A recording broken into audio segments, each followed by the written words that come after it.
हमसे भी कर सकते हैं। हम लोग मिल के इस रामगढ़ प्रखंड के विकास के लिए काम करने का काम करेंगे एवं प्रखंड के जितने भी पदाधिकारी गण हैं, मैं ये चाहूंगा कि जो भी मामला हो,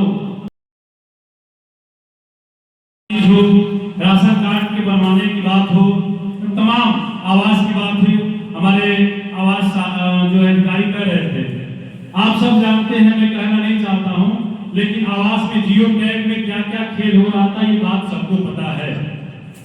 जरूरतमंदों का टैग नहीं किया गया और जिनका 2-2 तला मकान बना है उनका जियो टैग किया गया। तो ये चीजें नहीं होनी चाहिए। और जब तक मैं इस रामगढ़ विधानसभा में जब तक मेरा कार्यकाल रहेगा, इतना जरूर जान लीजिए, अच्छे से जो कार्य करेगा उसके लिए बहुत ही सम्मान है मेरे दिल में। लेकिन अगर कहीं भ्रष्टाचार की बात होगी तो उसके लिए मैं दुश्मन से भी बड़ा दुश्मन रहूंगा उनके लिए। धान की खरीदारी की बात हो रही थी, हमारे बीसीओ सर ना अभी बता रहे थे, 13 पंचायत है पूरे रामगढ़ में, 1 नवंबर से खरीदारी स्टार्ट है। 1 नवंबर से 15 किसानों को पैसे की जरूरत है, तो आप लोग तो उनको मजबूर करते रहे कि अपने धान को औने पौने दाम में भी चौधरी को बेचने के लिए 4 बीघा की खेती करते हैं, उसी पैसे को उसी धान के पैसे से भी आगे खेती करते हैं, तो मजबूर है, कोई 1500-1600 में बेचने का काम कर रहा है। तो आप ये कहिए कि हमको जानकारी नहीं है, सरकार का 36.85 मीट्रिक टन का जो है पूरे बिहार में खरीदारी का लक्ष्य है। कैमूर जिले का भी लक्ष्य निर्धारित है, आप पता कर लीजिएगा, और हर प्रखंड का भी लक्ष्य निर्धारित है कि कितना धान खरीदना है। लेकिन आपका विभाग और आपकी खरीदारी बहुत स्लो है, इसको आप बढ़ाइए और इसके लिए आप पैक्स अध्यक्ष व्यापार मंडल लोगों को निर्देशित करिए। आपका सीसी भी हो गया, आप बता रहे हैं कि 4 दिन 5 दिन पहले हो गया है ना। 2 लॉट का ही मात्र हुआ था, जिसका लगभग 2 लॉट मतलब 844 कुंटल जी खरीदारी हो गई है। तो सीसी फिर तो होगी ही ना, तो पैक्सों को कहिए आप धान तो खरीदिए, ऐसा तो नहीं कि फिर सीसी नहीं होगी। हमने भी सदन में भी उठाया और सहकारिता मंत्री से मिलकर इसकी बात को हमने रखा है, तो इसको आप आगे बढ़ाइए।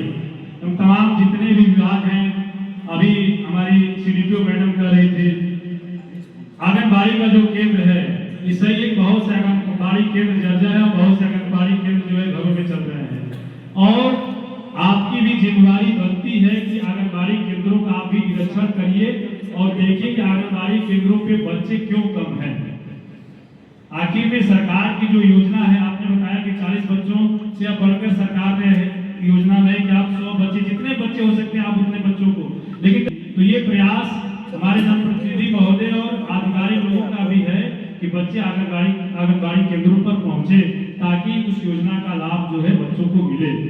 तो तमाम भाई प्रखंड प्रमुख सतीश कुमार जी और हमारे इस प्रखंड विकास पदाधिकारी जी, अंचलाधिकारी मैडम, हम जितने भी पंचायत से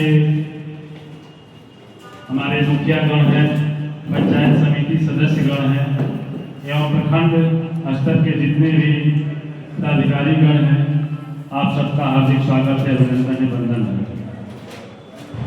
बहुत देर से मैं इस बैठक को सुन रहा हूँ। मैं अपनी अपनी समस्याओं को लोगों ने कहा, जैसा कि नगर पंचायत के मुखिया जी भी ने कहा कि बैठकें होती हैं, योजनाओं के क्रियान्वयन की बातें होती हैं, लेकिन उसका इम्प्लीमेंट नहीं होता है। बैठक से महत्वपूर्ण है, बैठक के बाद जो बैठक में योजनाएं, जिन योजनाओं पे चर्चा होती है, जिन बातों पे चर्चा होती है, उनको जो है कि क्रियान्वयन सही ढंग से हो। और मैं अभी नवनिर्वाचित, अभी हाल ही में मैं बना हूँ, मैं एक मित्र की तरह, एक भाई की तरह आप लोगों के साथ, जितने भी हमारे पंचायत की समिति के सदस्य हैं, मुखिया गण हैं, आप सबसे भी मैं कहना चाहता हूँ कि पंचायत में जो भी काम हो, जो भी हो, हम लोग मिलकर विकास का काम करने का काम करेंगे।